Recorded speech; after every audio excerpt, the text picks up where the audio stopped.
Songs and Sit-Downs, featuring Owen Dara.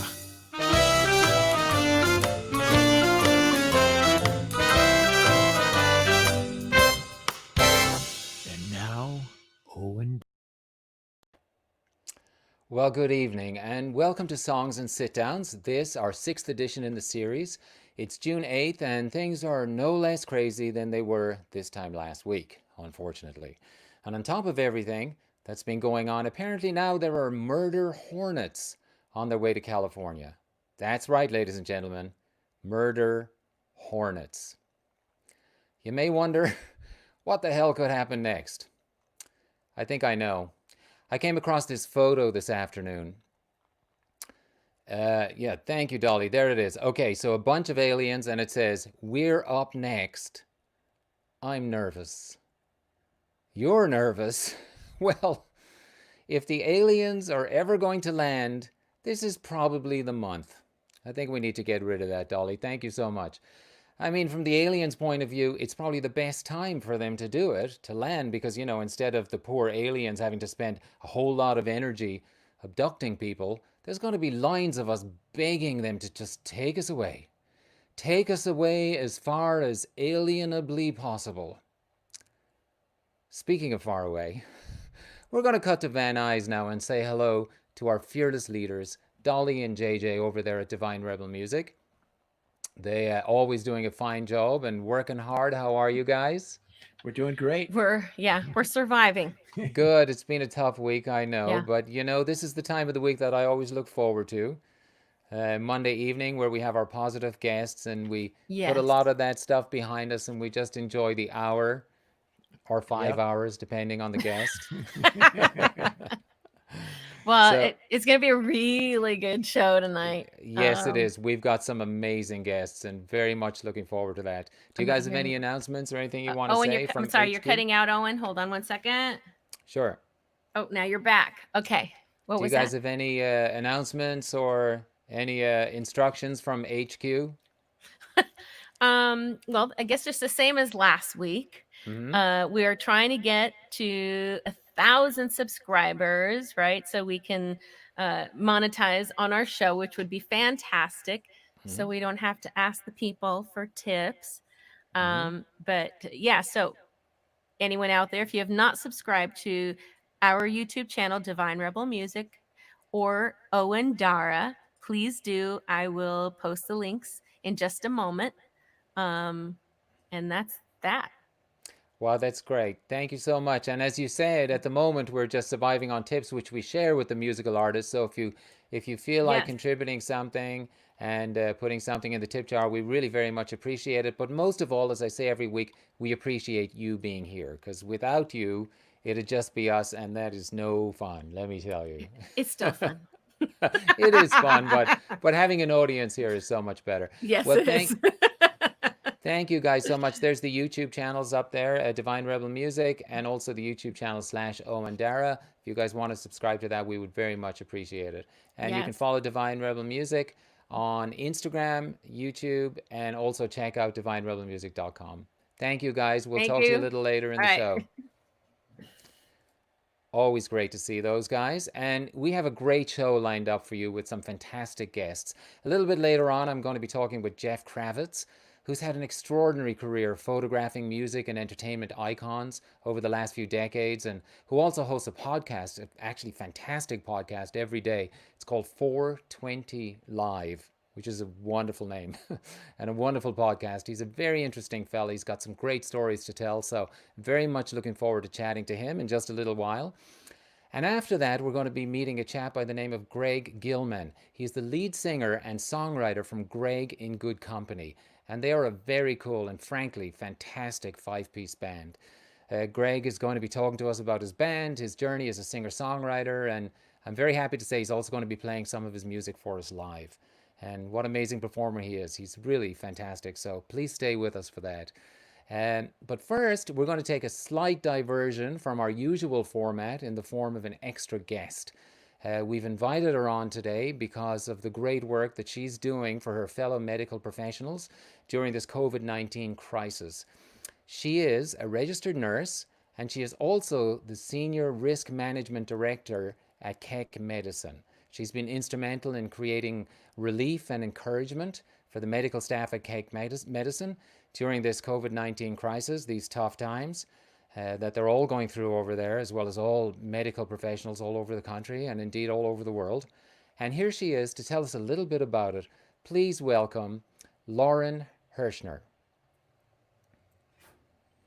Hi, Hi. Lauren. How are Oh, you? I'm great. I rushed home from the hospital so I could do this from my home. Oh, that's great. Well, people get rushed to the hospital, you get rushed to home. I rush home. You know, drove safely though. Good, good. Happy to hear it. And so it's always a really hard week for you these days, right? For everybody involved in the hospital. Yeah, it's a very interesting situation we're at now. I think we've been living the COVID life for a couple months. We've put Mm-hmm. together our workflows, our policies, our processes. We're getting burnt out from that, and now we're Mm-hmm. resuming business for all of the extra work Mm-hmm. that we missed during the COVID time, so elective surgery. So we're ramping up too. So it's a very interesting time in healthcare. Right. So for you guys, it's still a very stressful time, even though hopefully we flattened the curve and hopefully we're over the worst of it. I mean, we never know, of course. Um, so what I wanted to talk to you about specifically, I mean, as you know, we're a music-based program mostly, and we have guests from other areas, but you have found a way to use music to help the medical staff. Can you tell us a little bit about that? Yeah, I'm very excited to talk about it because it's so, I would just call it magical. Mm-hmm. We have a Care for the Caregiver initiative, which stems out of our culture of safety journey that Keck Medicine of USC is on, trying to create a high reliability organization that um, is really the safest place you can be, not only for a patient, but for all of our caregivers. So we have multiple initiatives under this journey, but the main one that I'm here to talk to you about is Mm-hmm. the Care for the Caregiver. It's that concept that you can't take care of people unless you take care of yourself too. So Mm-hmm. we want to make sure the mind and physical self is ready to be on the front lines, or answering the phone for patients. So that's where this kind of stemmed from. And the we at first, when the COVID-19 hit, we got the bread and butter foundational programs in this initiative, like housing and emotional well-being hotline, where people from our staff can call a hotline if they feel like they need to talk to someone, because it is incredibly stressful time. Mm-hmm. But then after we got those things in place, we're talking about, well, what are some interesting things that we could do for our caregivers? And music came up, and Mm-hmm. there's so much reflection and connection you can have in music. So we kind of put together this way to bring all those musicians who might be sitting at home and maybe twiddling their thumbs waiting for everything to open up, Mm-hmm. and provide their skills and their talents to people who kind of need a musical hug right now. So we've kind of put together a process to connect the two. And so musicians have basically submitted videos, and you're playing those videos for your staff just basically to boost morale and know that people are with them. And I see coming up in our screen, it's calling all musicians. So if you're a musician out there and you would like to contribute a video and help these frontline workers, I'm sure it's greatly appreciated. I, in fact, have submitted a video, and it was a very good experience to know that the reaction was positive. Thank you so much, Lauren. And that's how I came across you. I actually got an email asking me if I would submit a video. And so now the onus is on all the other musicians watching. And look at the staff that look at that. That's so wonderful. And I'm sure they all appreciate the videos that have been submitted. Now, how can songwriters submit? I see the form there. They can fill out the form, is that right? Yeah, so if you're interested out there, because we're still in this fight, and we're looking for new content to upload Mm-hmm. every day. And also, in a moment, I'll talk about how we use the videos. Mm-hmm. But if you're interested, you fill out the form. So that's information we would need so we can upload you to our intranet site. So we have an internal website just dedicated to this initiative. Mm-hmm. And so if you're a musician, you would put together a recording, so a short recording, and start off with a message, of appreciation for staff, or if you feel lonely, because we have staff at home who are lonely, there's a couple actually, what our staff are experiencing, bullet points on the flyer. So directed message, and then tying that into some sort of piece that you would play, or sing, or whatever your talent is in the music industry. And it's really beautiful what's come out of it. Owen's is great, of course, but Thank how you. we use the videos, so they're not just sitting somewhere. We actually have been using them in meetings. They're all available at all times on our intranet site for all our employees. But it's been really cool, and it brings everyone together, when at the end of a meeting where we play a video, or at the beginning, or I've sprinkled them in certain staff meetings. So it just kind of gives us all a moment when we're talking about the strangest things we never thought we would talk about in this COVID-19 environment. Who are we going to give the ventilator to if we're only down to limited staff, or we aren't going to be allowed to, or we're actually lifting our restriction for visitors. But it's interesting, these conversations that are really heavy and deep, to kind of sprinkle in some of these amazing videos and give us a moment to smile, or reason why we're doing what we're doing. Well, that's great. I'm sure a lot of our listeners, we're going to replay this video again in our second Sunday Songwriter series on Sunday, and so hopefully you'll get a lot of takers. I see our friend Pat Nason just commented a little earlier. So Pat's a great, fine musician and a great songwriter. So hopefully, Pat, oh, there he is again. Yeah, hopefully you can contribute something. Lauren, thank you for telling us about that. We're actually going to play one of the videos that was submitted. Now, I haven't seen this video, and thank you for not playing mine. I know you suggested it, but I'm delighted that the spotlight's not going to be on me. But this is a different one. Do you want to tell us a little bit about this one that we're going to hear?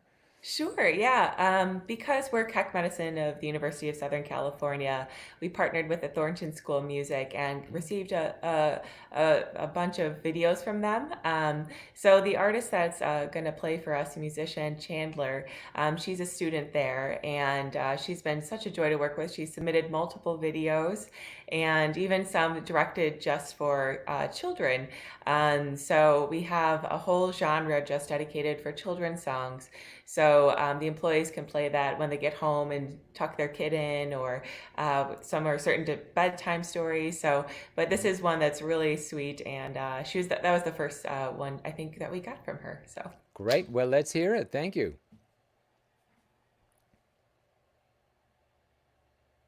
She a mime artist? There we go.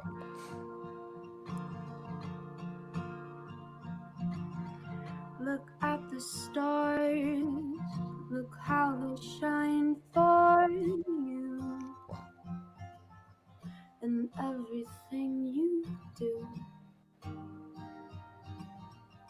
Yeah, it was all yellow. I came along, I wrote a song for you, and all the things you do. And it was called Yellow. So then I took my turn. Oh, what a thing to have done. And it was all yellow.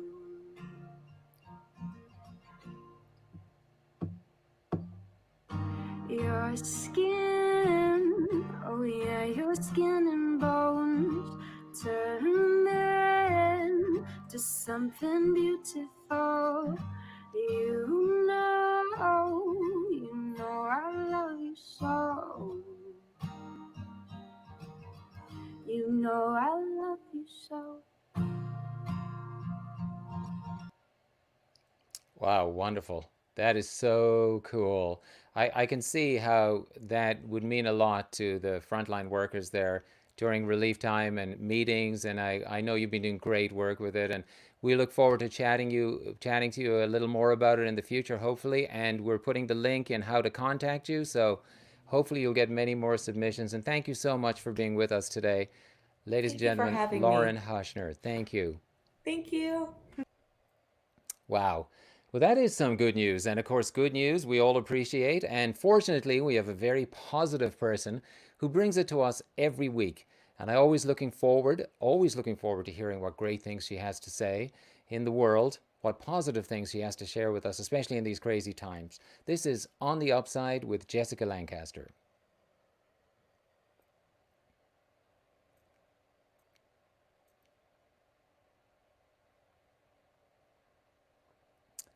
Okay, and so obviously she's not that positive if she's not going to share it with us right now.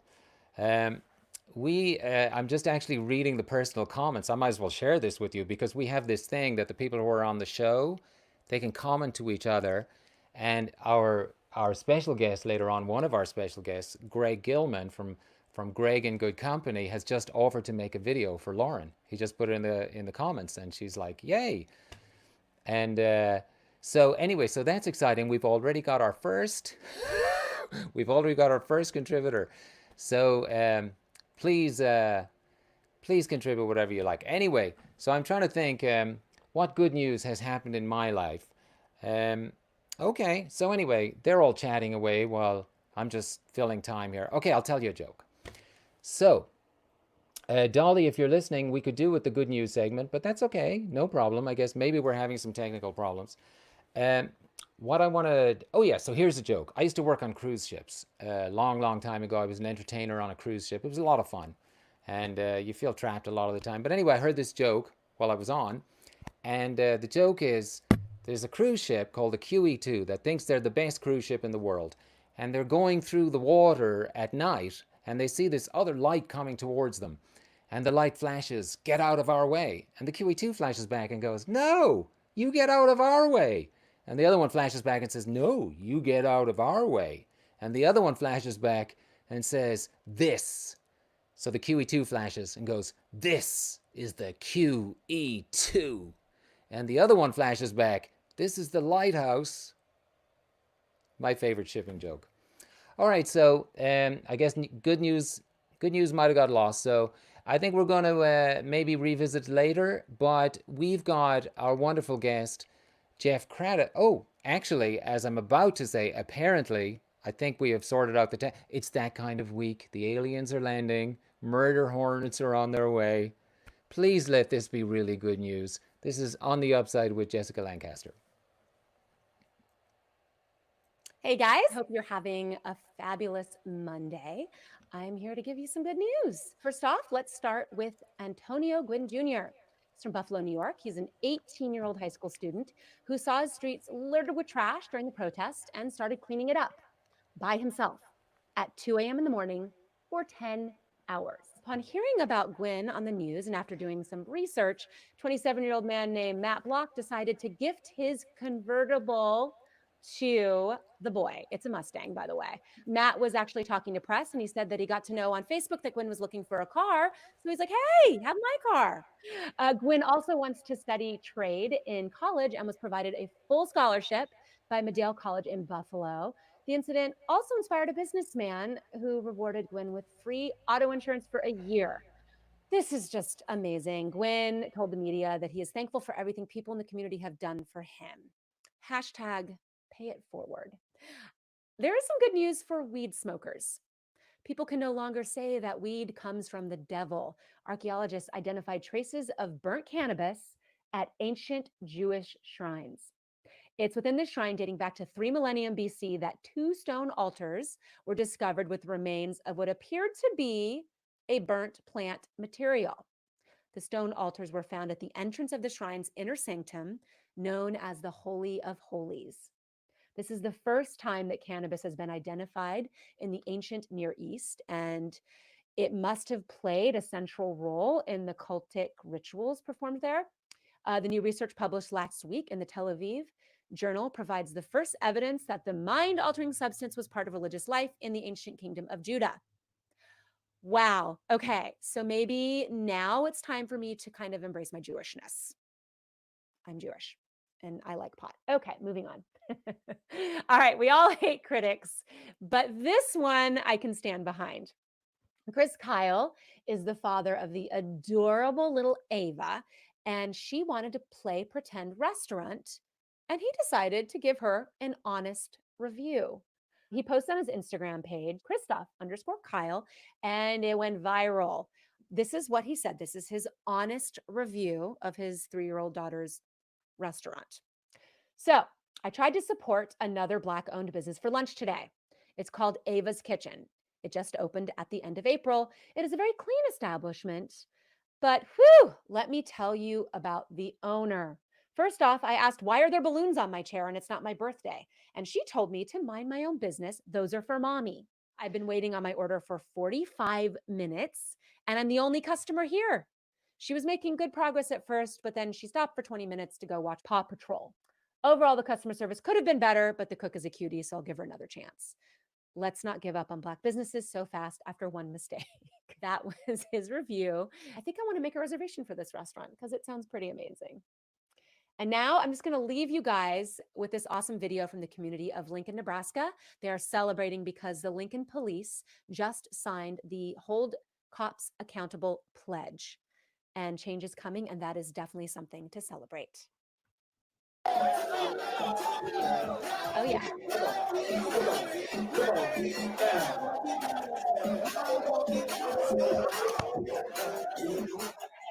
They can move.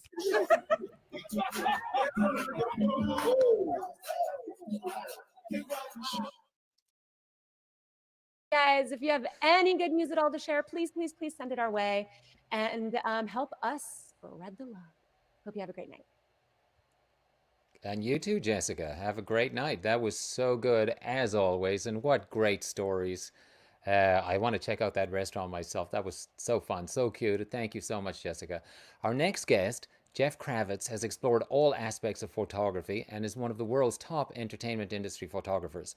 He covers Hollywood and the music business. His stellar work has brought him to events such as the Oscars, the Super Bowl, and some major music festivals. His long-standing clients include companies like HBO, MTV, Rolling Stone, and Us Magazine. Most recently, he has been hosting a 5 times weekly podcast called 420 Live. Please welcome Jeff Kravitz. Hey, Owen, how are you? I'm good, Jeff. Good to see you. How are you? Great. Good. I was just thinking during that news program there, I thought, with a podcast named 420 Live, I guess you like that story about the ancient Jewish temple. Well, Jews and cannabis, that's no secret. Yeah, well, I guess to discover it back thousands of years, prior, I guess a couple of thousand years BC or something. I'll be honest, I wasn't really listening to the date. I was just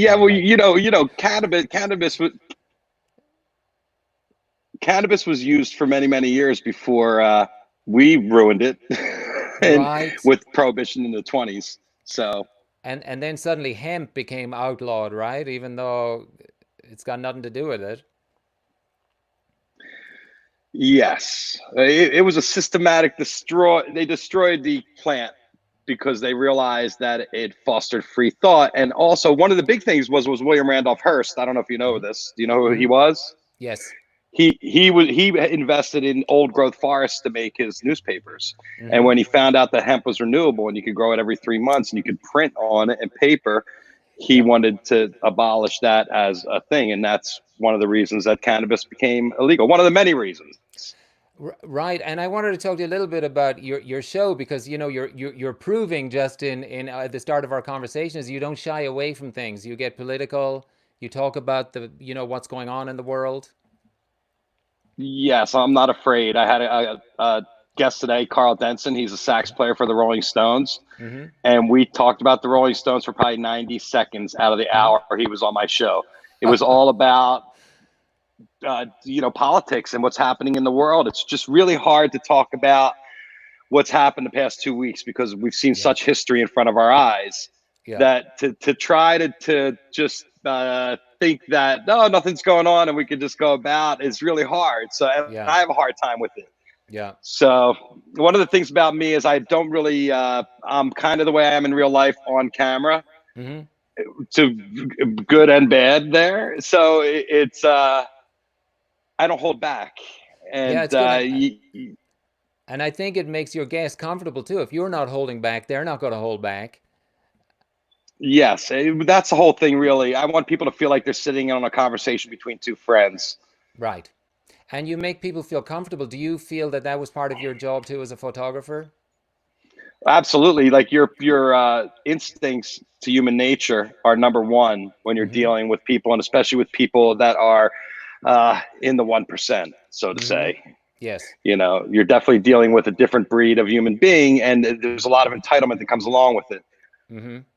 I mean, one of the problems with our whole society is entitlement, and you know, the whole cult of celebrity has taken a beating over this past 12 weeks. You know, these celebrities used to exist in such a bubble, and then all of a sudden they have to make their own food, and they can't go to their favorite sushi bar, and they can't be seen in these amazing outfits because they have to sit home.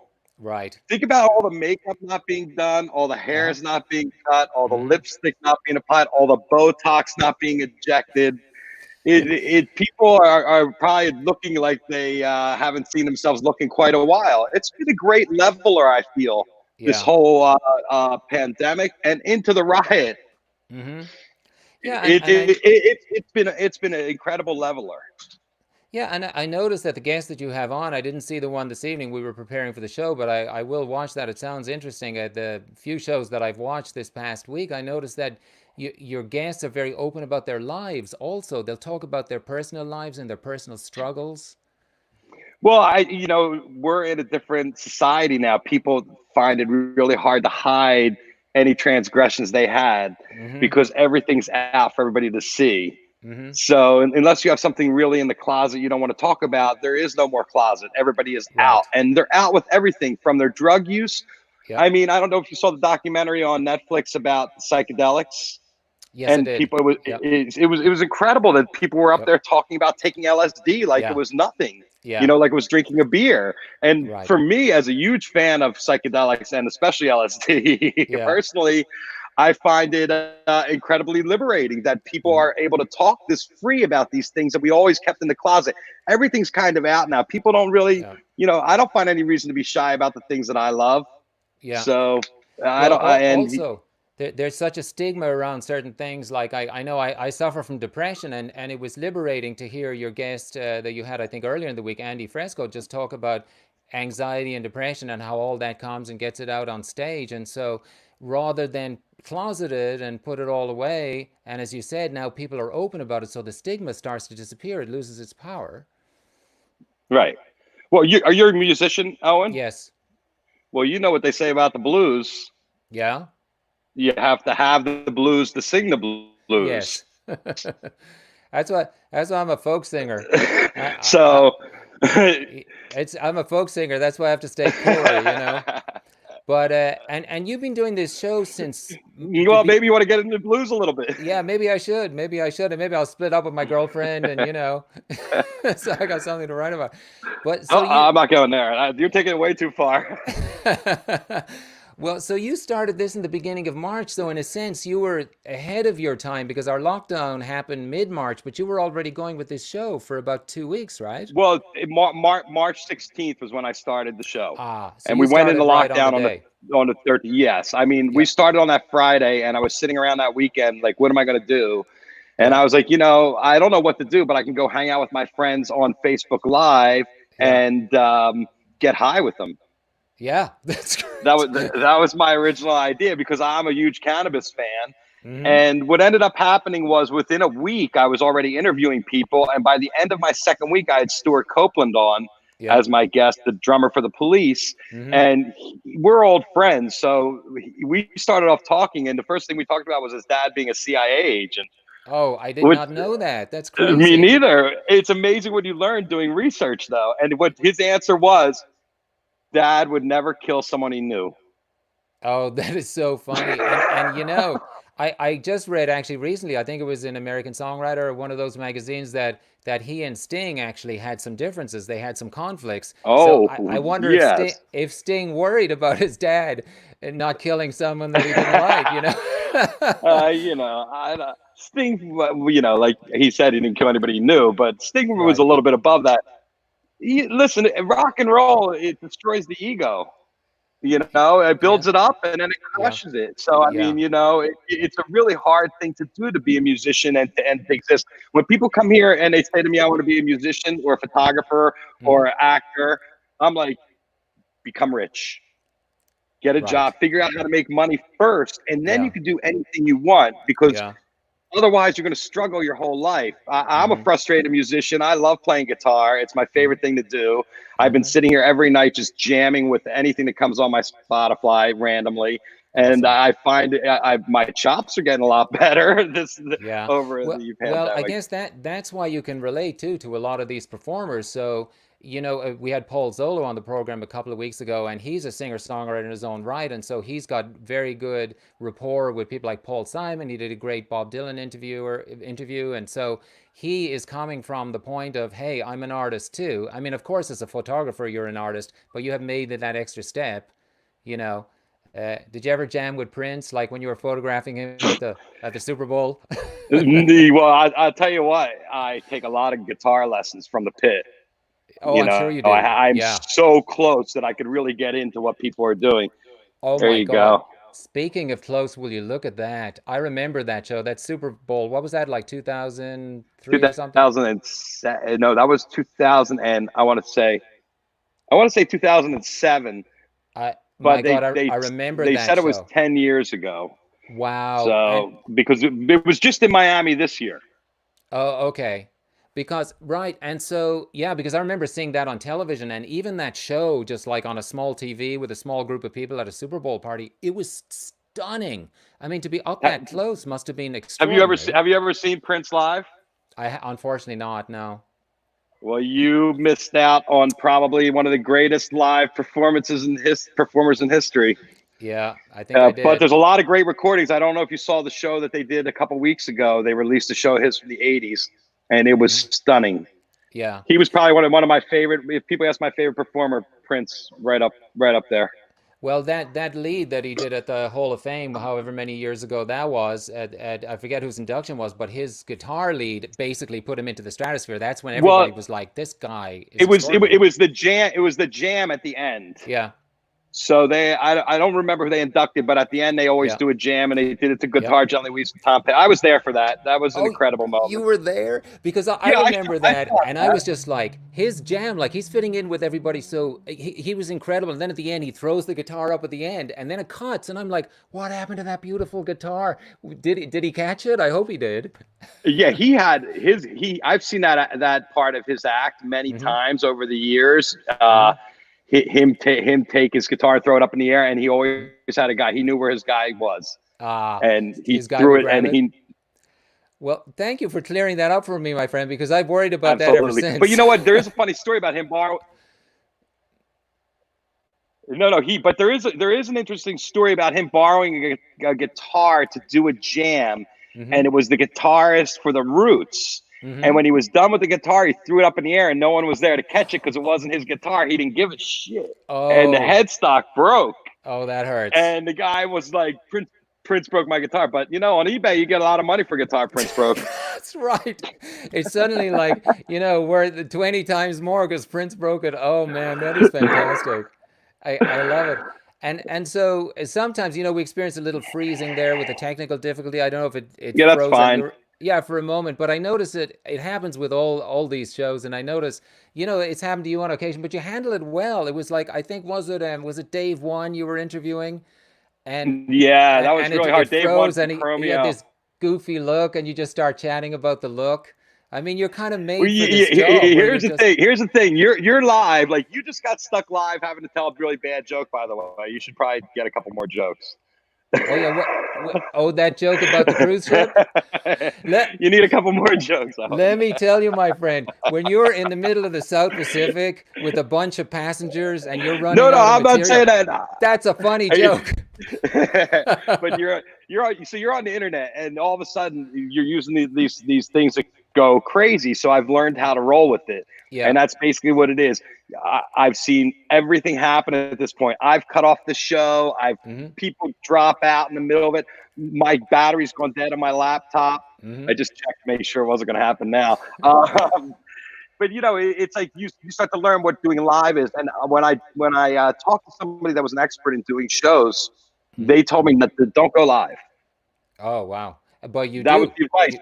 Well, I do because I get I said I like the buzz, and they're Yeah, like, well, me too. it's a cheap thrill, Kravitz. Yeah. If you want to do a show and you want to do it right, and you're doing it for the right reasons, it has to be a real show. Mm-hmm. And you don't want to have technical glitches and being like, can you hear me? Oh, we're on a delay. I hear an echo because I can hear an echo, so I know you're hearing a delay too. But it's it's distracting to the subject and the subject matter. So they're like, record it is what that was their advice. But I agree with you. I like the live format better. Yeah, because then it's done. You're not editing. Anything that goes wrong goes wrong. What the hell, right? And well, now you're talking to me like you're lazy. That's a different thing. Well, I like the 420 myself. Hey, okay, so I was just going to ask you, I was going to get to your iconic photos, and you have so many. I mean, when we were looking at the photos and we were trying to choose now, everybody knows this photo. It is so iconic, it's ubiquitous, and it's extraordinary. Were you watching this live performance? This was not something that was actually posed, right? It was during the performance? It was during rehearsal. Oh, wow. And the performance for this was MTV show called Live and Loud in Seattle. It was recorded in December of '93. He died 5 months later in April of '94. Wow. When I saw this image in my camera, I knew that his time was limited, I guess. I just you don't see images like this in your camera. I mean, unless I got chills basically when I saw it. And this was during the In Utero tour, and for the cover of In Utero, it was like a body that would be in your science class with where you could see all the organs in it, and then it had angel wings coming off the back, and they had two of these on stage. And while I was sitting there watching rehearsal, and we were shooting rehearsal, I was like, "Well, if I stand right here, I can pop those wings right on his back. If I get the right lens, I can compress it to make it look right." And I got a couple shots like this. And later that night, I tried to recreate it while the show was going on. Yeah. I couldn't get the spot because there were other people in the venue. So I couldn't find that sweet spot, or arms in the way or whatever. I just couldn't recreate it live. But I got it in rehearsal, and it's one of my most iconic images, and probably one of them that's identified with me in my career. Yeah, I mean, we've all seen it multiple times. I think it appeared in Rolling Stone in an article, basically, I think shortly after his death, I remember seeing it. And so, I mean, obviously I was a fan, and who wasn't? And then there's another Kurt Cobain photo that, this one, was this, I want to ask you, like, was this posed? Is this during rehearsal, or how did this come about? This is rehearsal. He's having a cigarette, and I'm just hanging out right there at the lip of the stage. And I'm like, oh, there's Kurt with the cigarette. Wow. Hanging out of his mouth. That's a classic rock and roll shot. It's amazing. And with wearing the a smoke, sweater. Like, billowing off and he dressed like this for the show too. Yeah. Yeah, it's a great shot.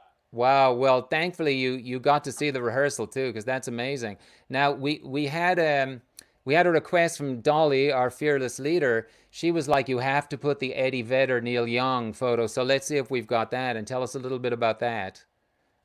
All right. Well, this picture, there's actually another shot that goes with this where they're toasting. Hold on. Do you have that? Well, I did see it, but we just jumped a little ahead there. But I see they're toasting a beer. They have two beer bottles, and they're toasting, right? Right. Yes. And that's one of the other shots. And basically, they perform together. This is I want to say 1994-ish MTV Video Music Awards. It was a Universal Amphitheater, and they did "Rockin' in the Free World." Neil came out to join Pearl Jam at the end of whatever song. They did one of their songs, and then Neil came out to do "Rockin' in the Free World," and amazing performance. And after it was done, I caught them having a beer after the show, and I got a picture of them toasting, and then I got a picture of them posing it up afterwards. Wow, I mean, it was quite a moment. I mean, a big Neil Young fan. Yeah, the perks of your job are extraordinary. You're hanging out backstage. Now, the other thing I want to ask you, there was a photo that just came up that we'll move to next. Now, talk about capturing a moment. Like when this happened, because this is one of the most talked about moments in, entertainment history, not to mind Super Bowl history. When that happened, were you just like, "What did I just cap?" Like, what was Well, the feeling in the pit at this moment? this is the moment that ruined MTV and ruined the Super Bowl halftime show for many years to follow. I'm surprised they didn't have people joining hands singing "Kumbaya" the next year after this. So basically, this was planned. You know, Okay. it's hard to pop a boob. I mean, Yeah. like that. I mean, you got to really. The night before, I went in and watched rehearsals. At this performance, there were 5 other bands. It was Nelly. It was Janet did her thing. Justin did a thing, and Janet did her 2 or 3 minutes. And at the end of her act, Justin came out and joined her, and they sang a song. And then he comes up behind her and he rips her top off like that. And you know, it was dark within seconds after this. I mean, this happened so fast. Wow. But the night before, I went in and watched rehearsal, and when I got to this part, I saw him come behind her, and I saw his hand come up over and go like this, and I'm like, oh my God, he's going to grab her boob on television. Yeah. I'm like, that's going to be the shot. He's going to grab her boob. So as soon as I saw the hand go to the boob, I was like, oh boy. And then it came up, and I was like, oh, I just hammered that thing down. Wow. Well, I guess that's part of being there's a prepared, shot. right? You watch the rehearsal and you see what's going to happen, but of course, we all got more than we bargained for. But like, wow. Yeah, we all got more than we bargained for, and I don't know how many people picked up on the fact that he was going to touch her boob. I certainly didn't tell any of my cohorts or anything like that. I kept that right up here in the memory banks. Oh yeah, because you don't want to share that information because that's the shot. Like that's the well, shot. you don't know what's going to happen that night, but if you catch up, it's same thing like the Madonna and Britney kiss. I saw that in rehearsal too, and you know then everybody made such a big uproar about it. You know, a lot of these great moments on MTV were contrived over the years. You know, there's a lot of planning that goes into these shows, and they're looking for those water cooler moments that everybody's talking about the next day. Oh, and what an amazing shot. I believe you call this crowd surfing. What's the story behind this one? Yeah, crowd surfing. So that's Ryan Chen. He's a guy, a huge music fan. And that below him are his friends. And they go to shows. They came to Outside Lands. They actually made a documentary of these guys. Really smart young guys. And they made a documentary about sneaking into different shows. And Outside Lands was one of the shows they snuck into. And Ryan, I was shooting Young the Giant, Outside Lands in Golden Gate Park in August in San Francisco. And that's the polo fields. And as I was shooting, I felt like something over here, you know, and something like caught my attention while I was shooting the band. And I turned and looked and I saw that and I'm like, oh my God, they're going to drop him. Oh, like that's the first thing I thought. I mean, because I know you don't see this. You're like, of course, this is not going to end well. Right. So I brought my camera to my face and taking a picture, expecting him to fall, and he didn't fall. And this is at the peak of the song. The Young the Giant song is called "My Body." Wow. Yeah. With, and this was a very special moment for him, and one of the most special concert moments I've ever shot. The beautiful thing about this is that the photo speaks words. It speaks feelings. It speaks emotions. And there's no big celebrities involved. There's no big egotistical rock star jumping through the scene. It's a handicapped guy in a wheelchair being held up by his friend, so he has the best seat in the house. And that's the kind of more of this spirit is what we need in our country. Absolutely, it's beautiful. Oh, and this one, I love this. Of course, Mike Myers and Jim Carrey, unrecognizable, might I say, both of them. What was the moment prior to this? This is probably 94-ish, 93, 94 too. MTV Movie Awards. MTV's been a client of mine for 3 decades. I do their backstage photography for all the old movie award shows, and tons of fun working with all these guys. And of course, Mike, very friendly, down to earth. And Jim came in that day dressed kind of like Jim Morrison and got up there and did some rambling speech when he got his award. He was dressed as a hippie with this long beard. I remember and that. He was acting like he was too high. And Mike helped him off stage. And I was as he was coming out, next to me is the MTV camera. So they're in total character. Back, Right. And it was just a great moment, classic moment. And, so many amazing memories working with MTV. And I love pop culture. It's always been something I've been attracted to, and it's been amazing to be able to have a front row seat, like you said, the perks of my job. Yeah, and Be able to have a front row couldn't seat even, to these spectacles. just to say a little more about the photo just passed, and we'll get into trouble for going over time here, but let's press on until somebody comes knocking on my door. So that shot, I was just going to say, you couldn't plan that pose, like the way you have like one eye of Mike Myers coming through and then the whole face of Jim Carrey. It was just, it's a magic and moment. also the interesting thing about this picture is I shot it in film, so you only have 36 shots Wow. in your camera loaded at the time. Now I go to work, I have thousands of pictures in my camera. Yeah. I'm never running out of shots, but here you only have a certain amount of shots, exposures, everything. Yeah. The situations are constantly changing, and you know, you have to be ready for anything, and you know, just shoot it. You just shoot it, and there's something happening in my brain that I don't even understand when a moment's happening that I surrender to, and it's something that good musicians do too, and that is you learn everything you can learn about your craft. And then when it comes time to act and be in your craft and perform, you forget everything and you let instinct take control. That's why it's great to have control over all the different elements, so you can just be in the moment and not let anything get in the way and trust the flow. Wow.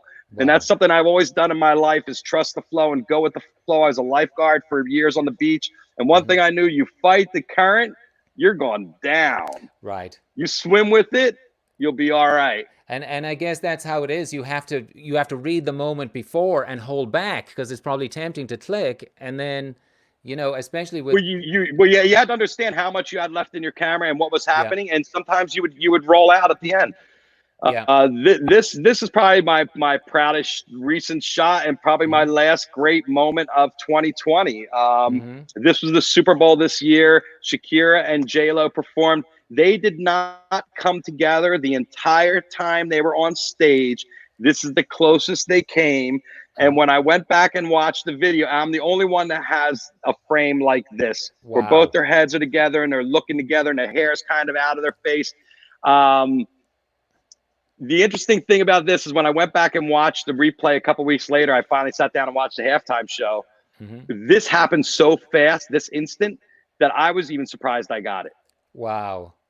So I didn't realize how fast it had been until I saw it coming back, until I saw the moment later again. Well, again, I guess that's the instinct. You know, you're going with the tide. The tide's going this way. You grab it and it's gone, right? Well, yeah. Well, in this, like I said, you're just in the moment and you're firing. You don't know what you're going to see. But trust me, I've had many shots like that are almost like that. And this one, look, here's an example of a composition that you couldn't even, I mean, this is one you can't plan, you know, I mean, the colors, the lights, the pose, it's amazing. Yeah, another one of my favorite shots. You picked a really good one here. This is Mike McCready from Pearl Jam. They did a tribute to the Who at Pauley Pavilion. And, you know, Mike, he jumped. I saw him jump a couple times early, and you see the real me. And I saw him jump one other time, and that time he jumped, my shot, the lighting in the back hadn't come up, but this time was at the crescendo of the show. So those lights all came up into play at this moment, for this moment, and he jumped up just as he was about to come down on the downbeat, and I knew he was going to jump because I could see him coiling his legs, I could see him tensing up, and I just framed it. Like when I look, this is the full frame in my camera in this position. So there's no crop here. That's the way it looks. Very little Photoshop. If I did anything, I might have adjusted the levels a little bit, but I don't really do a lot of Photoshop on my images. I don't believe. I try to show what comes out of the camera for the most part. You know, maybe if there's a bad lighting, try to correct it. Well, I'm sure he loves that shot too. I mean, that is such a Mike does love the shot. I've talked to him about it, and good. He's a big fan. He's a big fan of that. Well, speaking of Michael Jackson, and I guess now we are, so you know, one mic to the next. You're watching Michael Jackson do the moonwalk, and again, it's that instinct, that moment. When you've taken multiple shots, how do you know what is the greatest shot when you're flicking through them afterwards? Well, I mean, that's all in the edit, because you're going through, and you know, when you're looking at a couple shots, the way you would edit is you would pick it maybe down to your favorite 6, then your favorite 5. Then your favorite 2, and then you know you'd have to nail it down to what your favorite shot was. There might be 2 shots that you would post depending on what was with this, maybe you'd post the whole moonwalk sequence so people could put it all together and stuff like that, because the moonwalk was one of his signature acts moves. But huge talent, very crazy. Yeah. Yeah, and it's just Gone way everything, too long. even the crease in his pant leg there, and his leaning forward and the lighting and everything. I mean, just fantastic, and capturing the essence of all of these moments. I have to ask you, what we've run through many of the photos now, and I think you and I have gone so long, neither of us will be allowed back on the show ever again. But it's been a lot of fun. I want to ask you one last question. Is there any moment that you feel like you missed and you're like, oh, is there any one moment that haunts you? Some shot you didn't get and you could have got it? Yeah, just variations on the theme. I mean, you know what? Everything's a learning experience in life, even your mistakes. And I think that's an important thing to remember. So every time you don't get a shot, you have to figure out why you missed it and what you have to do next time to try to get it. And you're going to get another shot. Another shot's going to come around. You're going to have another chance to make up for the one you missed. It might be a different time, might be a different place, but you still shot that thing that you shot, that you got a variation. You know what I'm saying? I still, when I'm covering something, I still get the moment. Yes. It might not be the moment of the night, like the Super Bowl shot. I was the only one to get that picture. That picture was there were 200 other photographers shooting. If you're not that guy, I've been not that guy many times where I watch other photographers get the shot for Beyonce or whoever the artist is. After shooting the Super Bowl for 20 years, guess what? It's my turn. I'll take my turn. But I know one thing: you're never on top forever. Yes. And it's how you ride the downturns. And that's what really develops your character and makes a great artist, is how you ride it, how do you ride the highs, and how you handle the lows. Because there's going to be lows, and there's you were talking about depression. It's going to come in all our lives. We're not always going to be happy, but the thing is, we set our mindset. And that's what you got to remember. If you're not feeling it, you have to go inside yourself and get in there and try to jiggle it and, use the tools out there, therapeutic tools out there, or drugs. Yeah, well, that's a whole other story. We'll talk about that on 420 Live. Well, Jeff, I love it. Thank you so much for chatting with us today. It's just really been a pleasure, and we've gone way, way over time. But thank you, and thanks for having me. Thanks, Dolly, JJ. I appreciate you guys very much. It's been great. And I saw that Dolly started this because she was inspired from my show. I saw that come by on the comments, and thank you guys. I'm happy that a seed that people are getting ideas from me. That really is all I'm about, is communicating to that one person whose life I'm going to change. And that's my message. Try to change one person's life. Wow, I love it. Well, thank you so much, Jeff. We will talk to you again soon, I hope. I look forward to it. Thanks, guys. Thank you. Bye-bye. Okay, so Jeff Kravitz. Wow, what a great conversationalist, interesting guy, and what a photographer. Check out his podcast, 420 Live. You can find it on Jeff's Facebook, and you can also check out his website, his photography. You'll see all those iconic photographs and many, many, many more. There are over, I think, 300,000 photos in Google search for his photography. So what a great guy. What a great... What a great experience chatting to him. So thank you for staying with us, everybody. There's absolutely more great show to come. Our next guest is, we're going to bring him on in a moment, but this is the time of the show. We give you a tip reminder, and we just say, well, we do not have sponsors at this time, which is absolutely okay. We're happy that you guys are with us, and if you feel like throwing something in the tip jar, we would appreciate it. We do share the tips with our musical guest, and anything you can put in is very much appreciated. But as I said, we're happy to have you with us. So don't go. We have a wonderful guest coming up. But before that, we also have this other wonderful guest who is somewhat of an expert. Now, you might remember, if you tuned in a couple of weeks ago, we had Miss Morella, and she taught us how to pluck lemons from a tree. It was very funny, very entertaining, and I have no idea what she has in store for us this week, but I'm very much looking forward to it. This is just a little snippet from Miss Morella.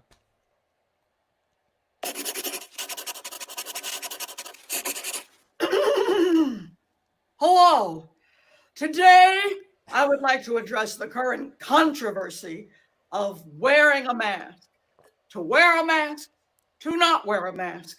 That, ladies and gentlemen, is the question. But wearing a mask is certainly nothing new, you know. Since the dawn of time, cultures have had masks for various reasons. Now, I learned most of this from my mentor and famous cultural anthropologist, Dr. Margaret Mead, who let me know that cultures since the dawn of time used masks in rituals, religious rituals, rituals for fertility.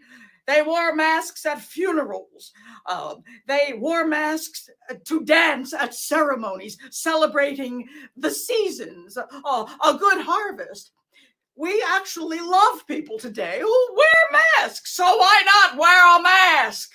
After all, where would we be today without people who wear masks? The Lone Ranger, if he didn't wear a mask, we would never then say, who was that masked man? Zorro, the Mandalorian, Batman, Robin, Batwoman, Batgirl, Catwoman. Oh, and the half-masked genius of the cultural icon, Phantom of the Opera. And then, of course, we have that wonderful thing that's going on today with Masked, the Masked Singer. What a hit! So why not wear a mask? If you have a mask, you'll be intriguing. You will fascinate people. You might even titillate somebody. Ever thought of that? So I've been making masks in my workshop. I'd like to show you my latest one. I made this in honor of my home economics teacher when I was in 9th grade. This is me taking out a tray of snickerdoodles from the oven. Ooh! So, wear a mask. Signing off, I'm Miss Morella. Miss Morella wearing a mask along with all those other superheroes. Wow, that was so funny. Miss Morella, who looks a lot like, and I said this last time, looks a lot like Judy Nazametz. And wow, very funny, very cool. We look forward to having her back in the future. But now coming up a little later than usual, and I know we have people tuned in on the East Coast, so sorry to Greg's family who are, you know, nephews and family that are staying up late in order to see this. Well, actually, you're probably delighted. It's past your bedtime and you get an excuse to stay up and watch Uncle Greg, who's a great guy, and he's coming up next. He's the lead singer and songwriter from a really good band called Greg in Good Company. A band whose cinematic melodies paired with heartfelt lyrics, excellent harmonies give them their unique sound, which has been described as a mix of alternative rock, folk, country, pop, and soul. Greg Gilman, he's not only a great songwriter, but also a dynamic frontman. In fact, Underground Music Collective said of Greg's performance on the song, Is It Any Wonder? He does a troubadour's work by delivering every word with the heartfelt conviction he's become known for.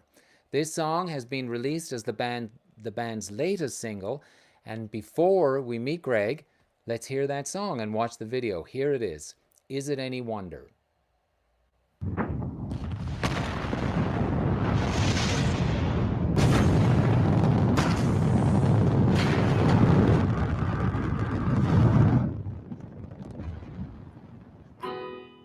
Is it any wonder why they all look at you? Is it any wonder why I smile when they do? Is it any wonder why I look at you too?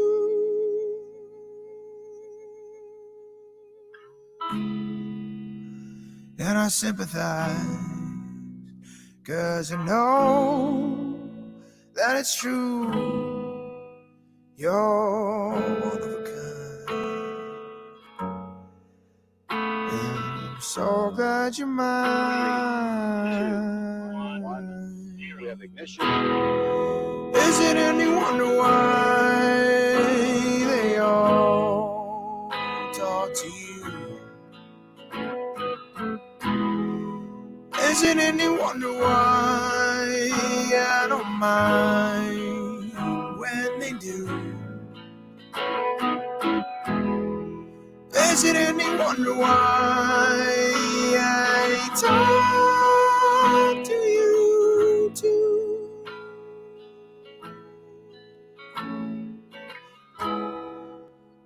And I sympathize, 'cause I know that it's true. You're one of a kind. It was worth all the time I spent talking to you.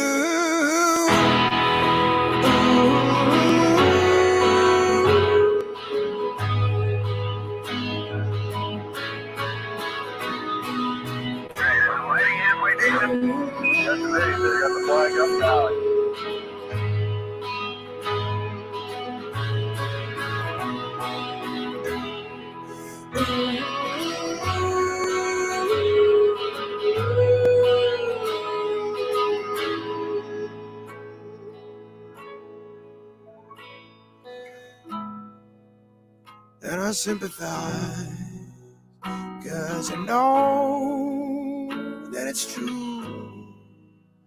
You're one of a kind. It was worth all the time I spent falling for you. Is it any wonder why they all stare at you? Is it any wonder why I don't mind when they do? Is it any wonder why I stare at you too?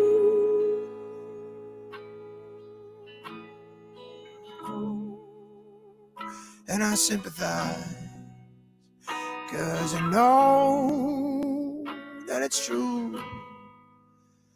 You're one of a kind. It was worth all the time I spent staring at you.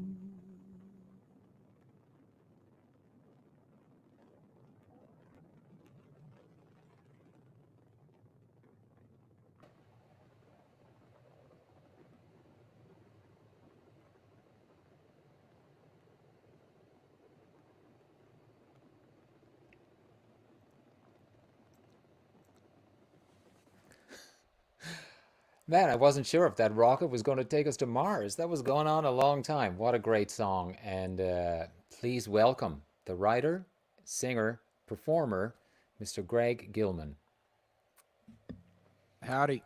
Hey, Greg, you got a beer. We kept you late, my friend. I'm sorry. It's all right. I mean, I'm not really doing much else these days, so happy to hang out. And I actually really enjoyed that conversation with Jeff. I worked in that industry, and we're kindred spirits in many ways. Yeah, no, he's awesome, and he's got some great shots. But you know, in fairness, he doesn't have shots of space. I mean, well, I didn't take those. That's all NASA right there. That's all NASA astronauts and whatnot. Oh, okay. So do you got that? That was like from the NASA website or something? Yeah, they have all their footage is publicly available, super easy to download. And one day I made that in quarantine. I wasn't planning on making a music video for that song because that song came from a video where I went to my producer's house right before this quarantine business happened. It was right before March 15th. And I was going to perform a NPR Tiny Desk concert submission. And we forgot to add the desk to the shot after setting up everything. But we got a really great, that is one single take. That's me and my producer just playing together, one live take. And so it's really great that I was able to just get in the studio before the world went to shit. Yeah. And then I was reading a Carl Sagan book called Demon Haunted World that a friend lent to me in this isolation period. And I think that kind of inspired me to think of the idea of just using footage of space, because space is a marvel and a wonder. And we love it. We love looking at it. You know, it's And, much like looking at a lovely lady or lovely man, whatever you're into. And so, yeah, I made that. and in fact, you wrote the song for your fiance, right? Yeah, I mean, not for. I would say I was thinking of her when I wrote it. Mm-hmm. And that was just another one of those songs. It just kind of came. I didn't have to work for it. It just kind of came out, and yeah, I played it once live the week before I recorded it, and yeah, I'm really happy that kind of yeah, the universe works that way. It's funny. It just happens. You know, things happen, and you roll with it. Like Jeff was saying, go with the flow, and that's a single that was purely flow. Wow, yeah, no, it's awesome. And it's interesting that, it shows space, but it doesn't show you, it doesn't show the band members. But I hear now, as a result of the quarantine, you really didn't have access to making a video. But that leads me into talking about another song, a video that I saw online this week, Love. And that song is such a feel-good song. And the video, because like you didn't have you or your band or anyone in that video we just saw, but in this video, it seems like you brought the entire world in. I mean, you Yeah, have your band, you have dogs, cats, your my nephew. nephews who are watching, He's Austin and watching. Lincoln. What's up, guys? Oh, that's right, because Lincoln, the name of everybody comes in, and then there's somebody does this, and then you point to it and you say talking hand. It's such a feel. It put me in a good mood. I think it was actually this morning I woke up, just feeling a little down as you do on some mornings, and I watched that video, and it just took me to a place of like, wow, that is such a happy, feel good song with the arrangement and the high energy strumming guitars, acoustic guitars and harmonies, piano, rock and rhythm section. Did you guys record that as a band? Yeah, Or that's did you on our. track it? Yeah, that's that's the last track on our debut record, American Mm-hmm. Way, which we released in 2018, available to Mm-hmm. stream wherever. Mm-hmm. And yeah, I mean, that was a song I'd actually written shortly after we released our first single called Mm-hmm. Save Me back in Mm-hmm. 2016. So that's how kind of far behind I am in songs I write and record. Mm-hmm. And that had been one I was very excited to record after I had gotten into recording. And yeah, it came out great. That's another video that kind of came together unexpectedly because you see there's a little cinematographer in the video. Yes. I had shot a whole different video Uh-huh. involving a mother and child because that song is written from a place of me appreciating kind of the love that is required from parents to get kids, to get me to where I am Mm-hmm. today. So it was a song of gratitude, kind of thinking of my Wow. mom and dad. And Wow. but That. I Mhm. didn't have enough footage to finish it. So I just was looking at iPhone footage I had on my phone, and Mhm. I just kind of combined the two concepts and just decided just to use it to focus on introducing my wonderful band, Alex, Lee, Mhm. Marty, Alexa, who I love playing with and desperately miss right now. Mhm. So yeah, it kind of that was another just scrapped my plans in my head and went a different direction, and I'm very glad I did. Yeah, no, it's well worth checking out. If anybody wants to check it out online, it's called Love, and it's really just a great uplifting video. So you're talking about support. You got a lot of support from your parents and your family and your friends. I watched a live gig of yours. There was just a clip up online. You were doing it. It's a bar I recognize. It's brick walls behind. I think it might be somewhere in Glendale. Might have been Lucky Strike, Yeah, I think it maybe. is. Yeah. Yeah, no, I recognize it and I couldn't think of the name of it. I think I was there very late one night and I didn't remember much after I left. But it was very familiar and I was like, I Best know kind that nuts. bar. And actually you said that you dedicated the song that you were going to sing for all the people that said you could do it, your supportive Hmm. friends, your family, etc. Hmm. So you've had a lot of support from your fans and your friends. I will say that I wrote that the song you're referring to, which I can play, is called Carrie's Song, Told Me to Mhm. Sing. And that was actually written as a wedding present from my friend Carrie, who I believe is tuning in right now. She just had a baby. Hi, Carrie. Awesome. And Congratulations, she Carrie. was, after I wasn't like an out and proud singer songwriter growing up. I've Mhm. been doing this since I was in sixth grade in some sense, but I didn't really start performing publicly until I was like 27. Mm. And before that, I was doing musical comedy, so I was still performing, but different persona. And Carrie was one of the few people who would really go with me to open mics back in Allentown, Pennsylvania, the area I'm from. And she was one of the few people. Well, she was around. We both graduated college back at home, so she'd come with me and she told me to sing. She really encouraged me, and I will say that uh, a lot of people have encouraged me, but I didn't I didn't get nobody was like, Greg, you should be a singer. It was like, Greg, you have like, go pursue this, do this. Like, it was very much something where no one ever discouraged me, but very few people kind of point out, said, hey, Greg, you're pretty good at writing, so you should do that. So I've gotten a lot of support. I've very rich in relationships from family and friends. Great, and I'm surprised that nobody said, nobody's encouraging you to be a singer, because I mean, you've got this amazing voice. You've been compared to Bruce Springsteen and the Lumineers, amongst others, and you got that falsetto that's just, you sing like a normal guy, and then you do this falsetto, and you're like, oh man, like for me, some singer-songwriter, man, I hear that falsetto, and I go, where did I go? Why? Where does that come from? I don't understand it. Yeah, I had to. When I started singing, I did a lot of higher stuff. I couldn't go low, so actually getting to the low was more of a struggle. But I talk about the flow. I mean, it was never. I never really. It just has been growing, and I certainly couldn't sing like this when I was in high school or college, or even my early 20s. It really took a lot of just going out to open mics and performing, and just sticking with it for, I'm 33 tomorrow. Wow! Oh, So happy birthday! I started playing as Greg in Good Company when I was 27. Well, it'll be your birthday in about 50 minutes on the East Coast. Am I right on that? So if we hang in another 50 minutes, we can celebrate with you. I tell you, you and I will not be allowed on any show ever again if we hang in another 50 minutes, as much as I would love to. So I wanted to ask you, you're talking about people encourage you and audiences, etc., open mics. Now, what is the story? I've heard this and I don't know the whole story, but something about you in a tree in Malibu. Yeah.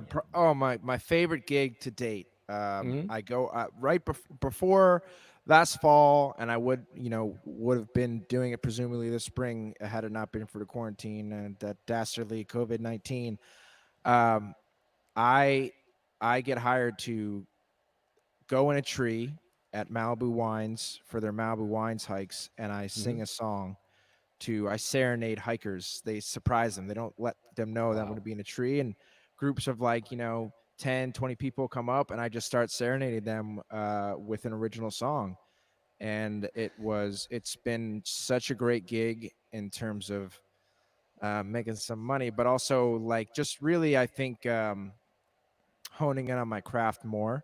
And then after the tree, I come down to the tasting spot, and I kind of just start serenading tables of people sitting there drinking wine, eating cheese.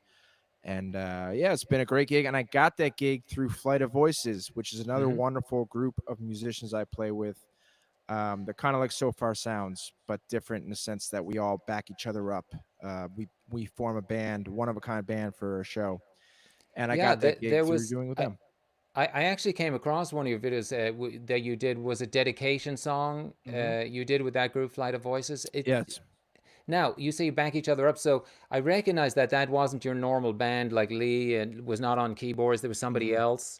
And these are musicians that are taken from that group and put together for that particular performance? Yeah, it's a collective of independent artists who just kind of want to put on experiential driven shows. So they'll do shows like literally you hike to the top of a mountain.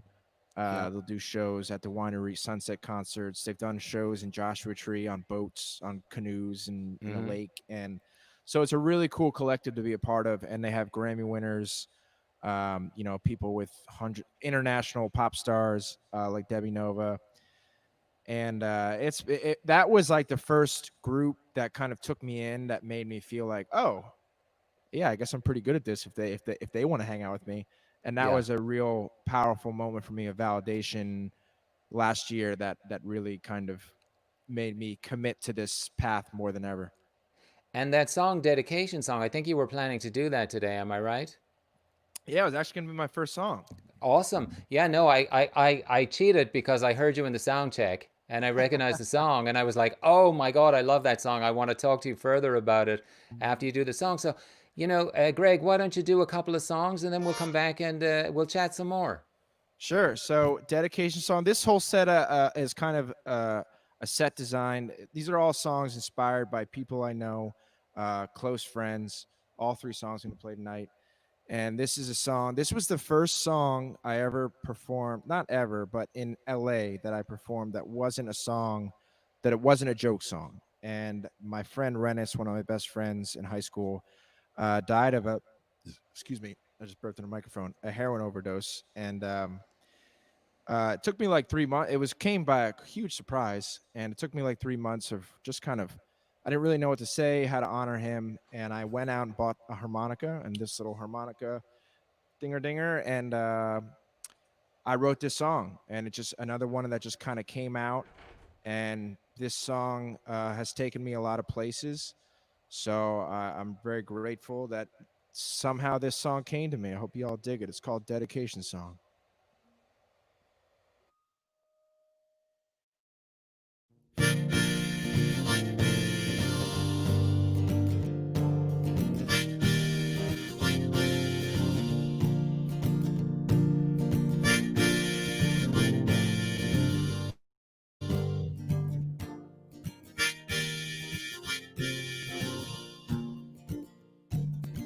Even though I don't believe in heaven,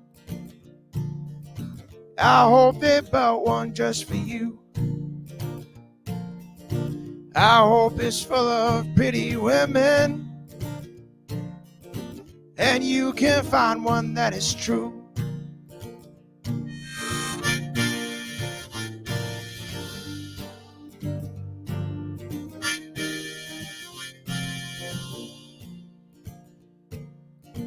If there's a God, I hope you listen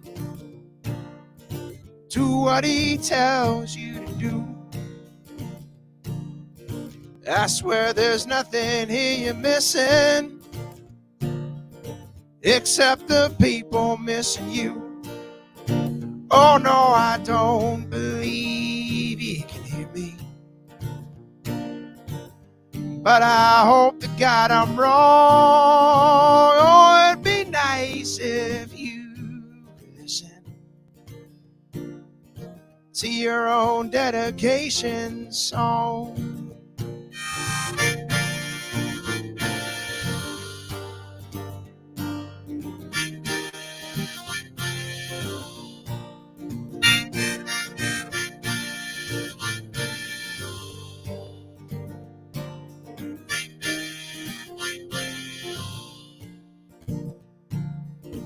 Even though I don't believe in Jesus, I hope you get to shake his hand. I hope your sins are all forgiven and you enjoy your second chance. Oh no, I don't believe you can hear me, but I hope to God I'm wrong. Oh, it'd be nice if you could listen to your own dedication song.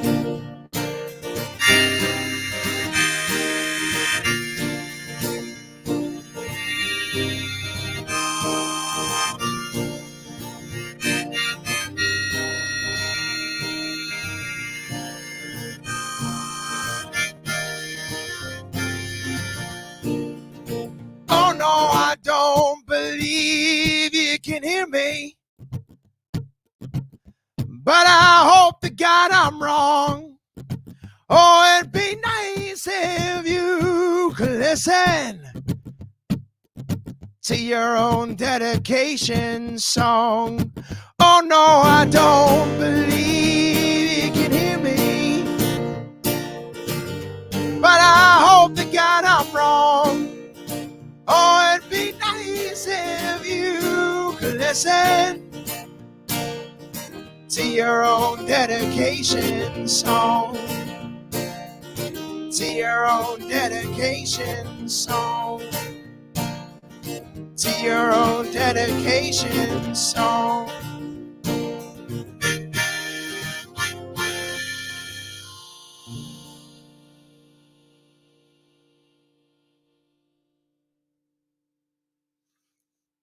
Hey, thank you all so much for people giving me the clapping emojis and tuning in. I can see them pop up. My name's Greg. I play for a band called Greg and Good Company. If you're just tuning in, that was a song called Dedication Song, which is available on YouTube. So if you search Dedication Song or Greg and Good Company, it should pop up.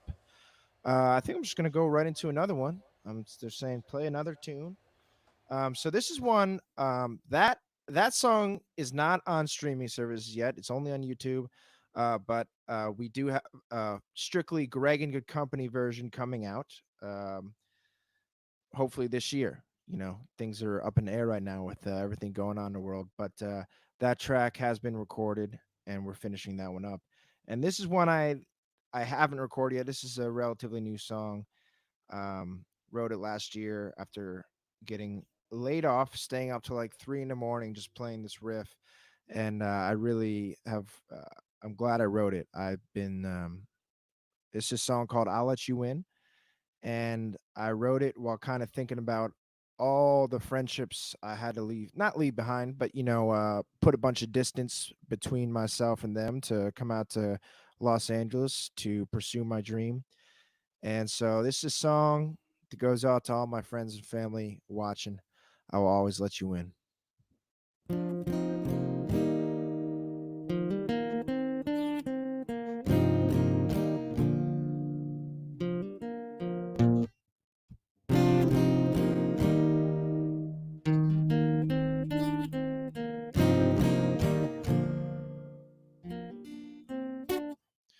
I know it's been years since I've seen your face. When we got so drunk, we trashed your old place. We're opposite ends of opposite coasts. It feels so damn when we were so close. I just hope you know, practically kin. If you ever show, I'll let you in. Oh, I'll let you in. I'll let you in. I'll let you in. I'll let you in. So if you are near, come knock on my door. I'll pour you a beer. You sleep on my floor. We'll drink through the night, an ash in a tin. We'll piss off my wife when we wait the kids. I still let you in. I'll let you in. Oh, I'll let you in. I'll let you in.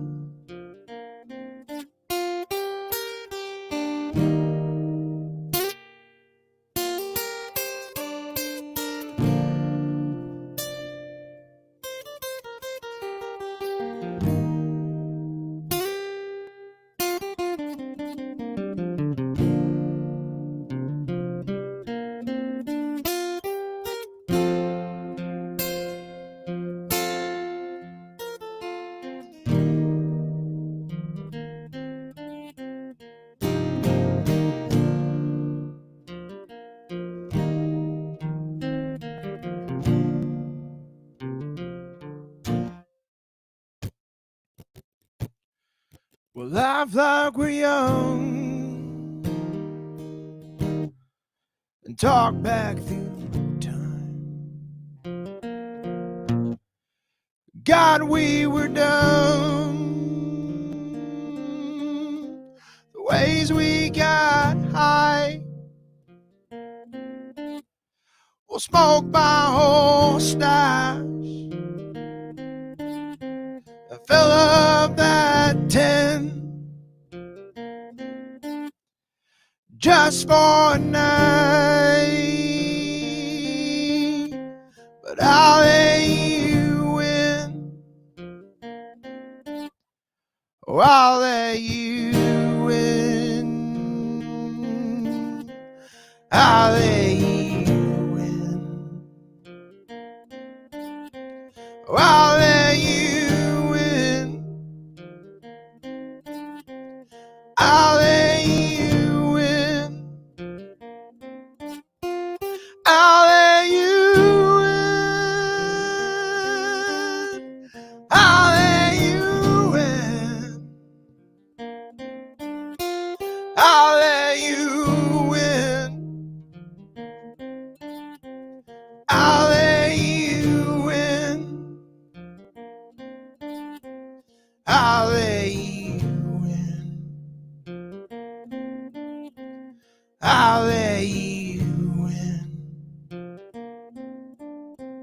I'll let you in. I'll let you in.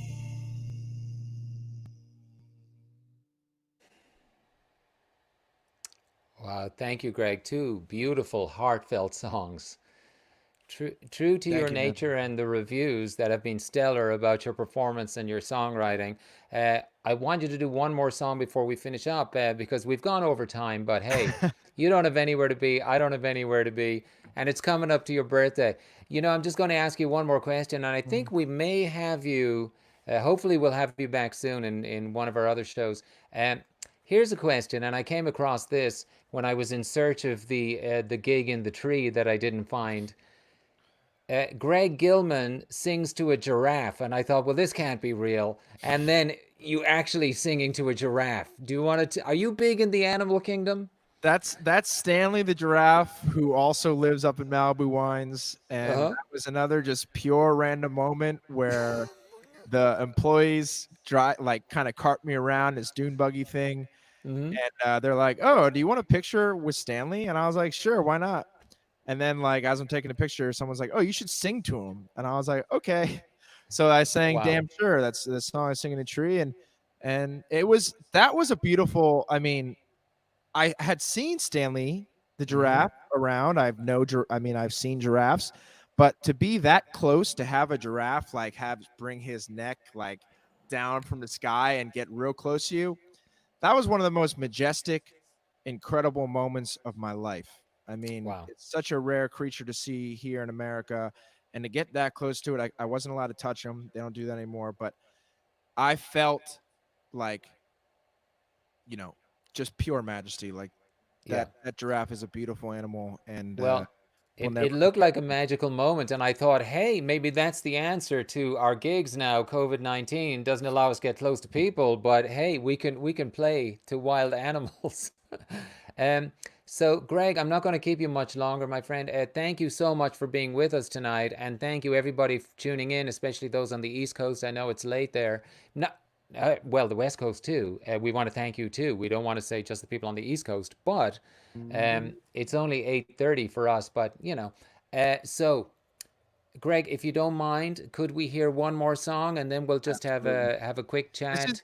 this is the first time I've been describing this as like a proper set, Mm-hmm. because I've only done a few moments of streaming.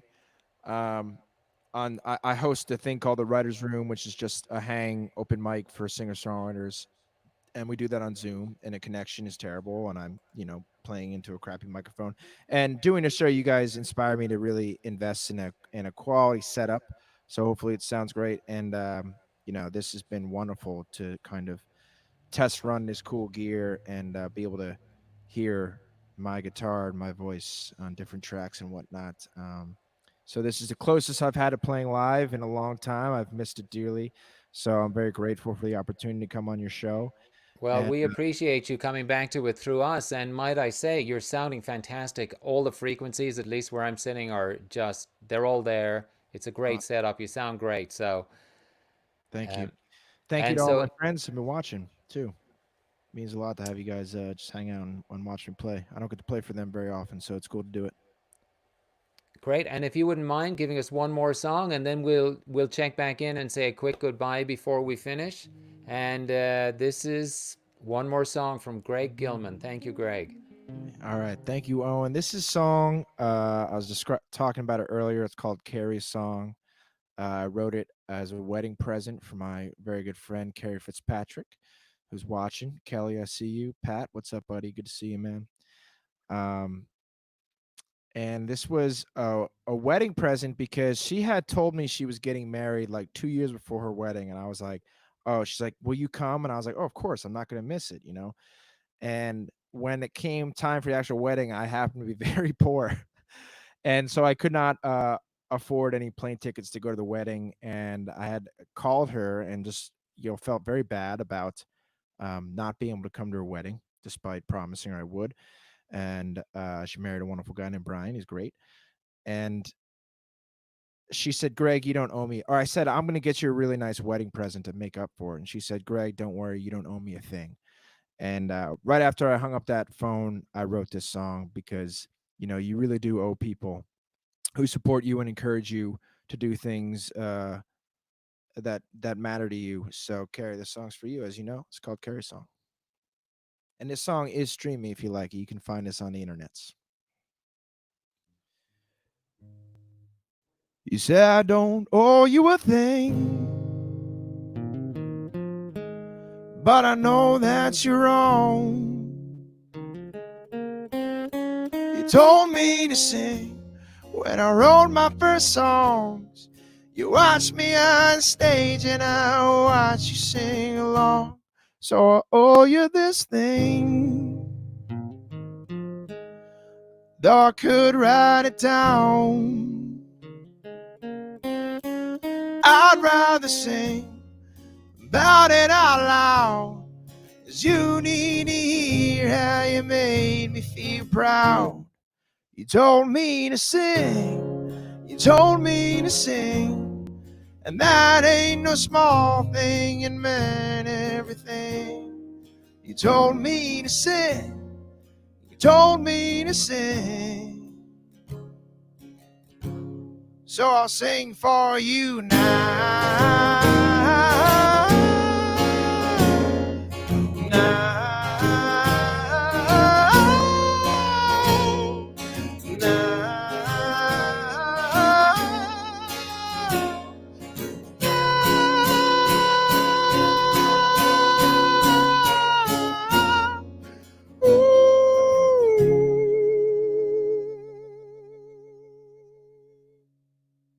You say I don't owe you a thing,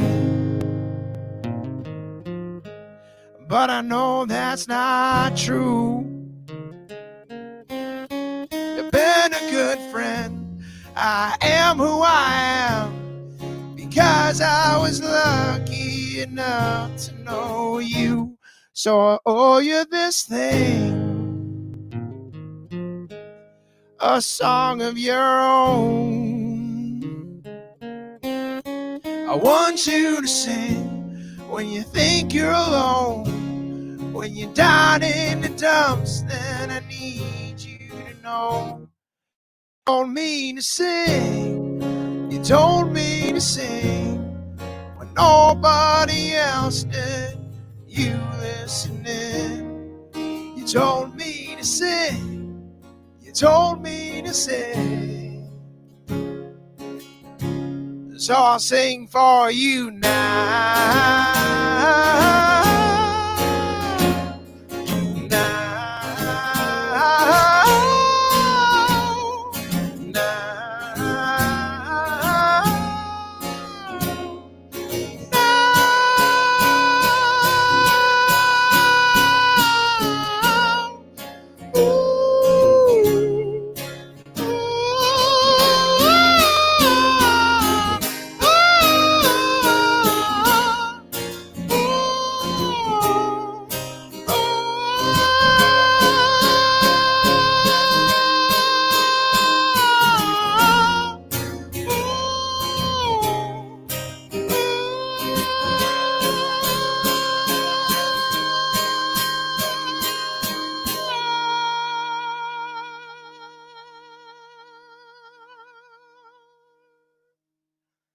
You told me to sing, you told me to sing when nobody else did. You listening, you told me to sing, you told me to sing. So I'll sing for you now.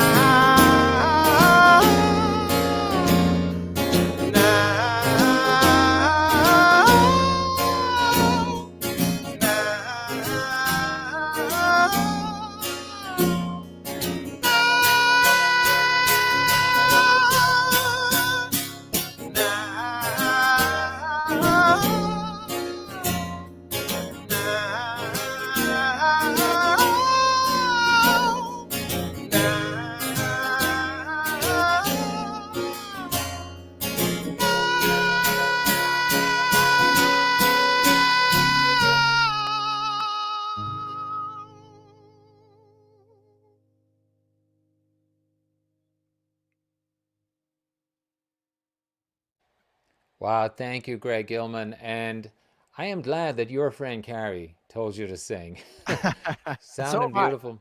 And Real again, quick, that before I go, falsetto gets me every quick time. shout out. I had said, you know, I don't want my brother-in-law and sister, talk about supportive people of me being a musician. My brother-in-law and sister, Cecilia Merkel, Mike Merkel, they, after I started doing it, they have been so supportive. Where Mike Merkel designed a Greg and Good Company logo. He designed the American Way album cover, and my sister has been just huge in. She's gotten me gigs. She's you know, it's great to have so many supportive people in my life. I don't want people to think that it carries just that special. Alex Uran, my bassist, is watching. He's been very supportive. So I do have a lot of support. I just want to make that clear. I don't want to make people think Wow, that. that's great. And of course, especially from your family. I'm just wondering, I have one last question. Are they looking to adopt anyone else, perhaps like an Irish? Do they want an Irishman in their family? Because they sound like they're a really good family that can support artists. If an opportunity comes, I'm sure we would love to hang with you. You know what I mean? My family is wonderful. They're wonderful people. You know, I had a privilege of growing up with a great family. We weren't rich, but they're good people, and they taught me how to appreciate life without money. Well, that's a really good thing when you're a musician, my friend. You yeah. need to appreciate life without money. Well, speaking of money, if you guys want to throw something in the tip jar, we do share it with the musical artists, and we've had a wonderful musical artist tonight, Greg Gilman of Greg in Good Company. And we've been in good company tonight, Greg. Thank you so much for being with us. We look forward to hopefully having you again soon. Thank you, brother. Cheers. Cheers, and happy birthday. Thank you, Greg.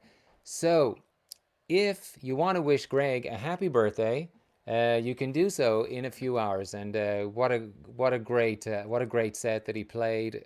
Great conversationalist. It was so much fun chatting to him. And those of you who have stayed late with us, thank you so much. Just going to announce a couple of upcoming shows that we're having on Sunday, June 14th, which is this coming Sunday at 5 p.m. We're having the second Sunday Songwriter Series, which is produced by Divine Rebel Music, who also produced this show, Dolly and JJ, and it's always a great afternoon. It starts at 5 p.m. and usually goes till about 8 because we have a lot of songwriters, singer-songwriters, and other musicians that are submitting videos, and then we have featured artists also that both play for about 25 to 30 minutes each. And the featured artists that we have this coming Sunday is Alessandra Neiswanger and also Catherine Beck, two wonderful singer-songwriters, and really looking forward to seeing them. And also all the videos that are going to be submitted. And there's one video in particular that's very exciting, is a video for a song called Wings, which will be premiered. This will be the world premiere of this video. A song whose lyrics are from a poem of the same title by C. David Hay. He is a Pushcart-nominated poet. And the melody is penned, and the song is also performed by Nalini Lasowitz. And this will be the first time that anyone will ever see this video. It's going to be a world premiere, and that's going to be happening at 7 p.m. in the program. But the program starts at 5 p.m. So please join us for that. If you'd like to submit a video to the open mic, videos can be submitted to divinerebelmusic.com, open mic instructions. So if you check out the website and submit a video, we would absolutely love to hear from you. Monday, June 15th, which actually is the following day. At 7 p.m., we're back with songs and sit-downs. This show featuring Owen Dara, that's me, I believe, and also featuring our guests, Pure and Weary, which are a female comedy duo, Leah and Catherine, very funny. We look forward to interviewing them and hearing some of their comedy. And we're also going to have Grammy winner Ted Russell Camp. He is a really good musician, singer-songwriter, great guy to chat to. So that'll really be a good show. Looking forward to that next week. And then Saturday, June 20th at 7 p.m., we're doing another Divine Rebel show, Sweet Sounds Around Town. And that's going to be featuring Non-Duo, a local Los Angeles duo, husband and wife, Paul and Marina. And they're always great to have on the show. And we'll also have another artist, and that remains to be a surprise to be announced. And we'd like to thank everybody who participated in the show this evening. And thank you to Dolly, JJ, Jessica, Lauren, Judy, and our very special guests, Jeff Kravitz and Greg Gilman. And of course, all of you for tuning in, for being with us this evening, for staying late. We do appreciate it. And we're going to leave you now with a clip of a song to accompany our closing credits. And that's by one of our favorite performers. And until we see you again, please stay safe and be kind. Thank you so much for being with us tonight. This is Your Time Has Come by Rosa Pullman.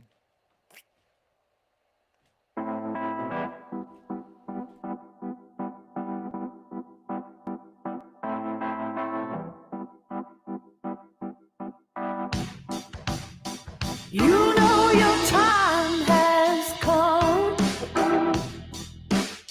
You know your time has come. You know your time has come. Oh, your time has come.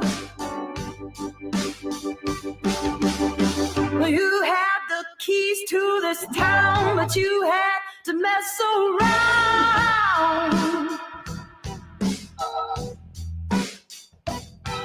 And now you're wondering if you should stay or if you should run out.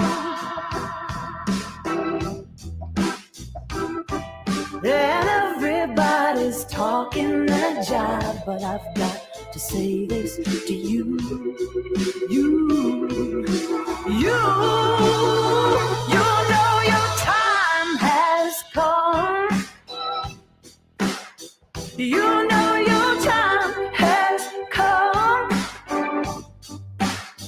You know your time has come. Oh, your time has come. So stop what you're doing, man. Do you really want to act like a fool?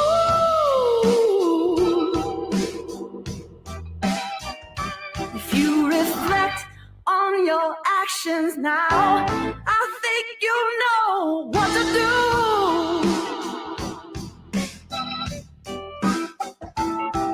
And everybody's talking that jive, but I've got to say this to you. You know your time has come. You know your time has come. You know your time has come. Oh yeah, your time has come. It is so easy to run and hide. It takes nothing.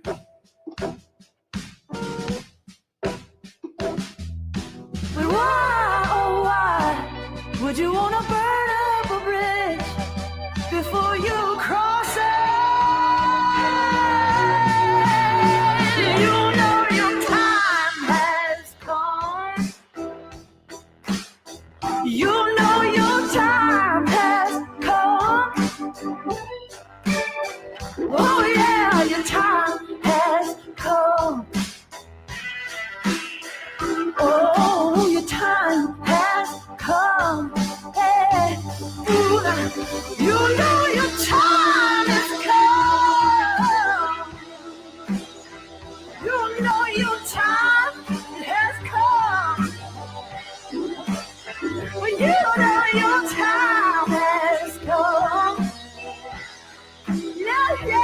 love your time. Let's go on.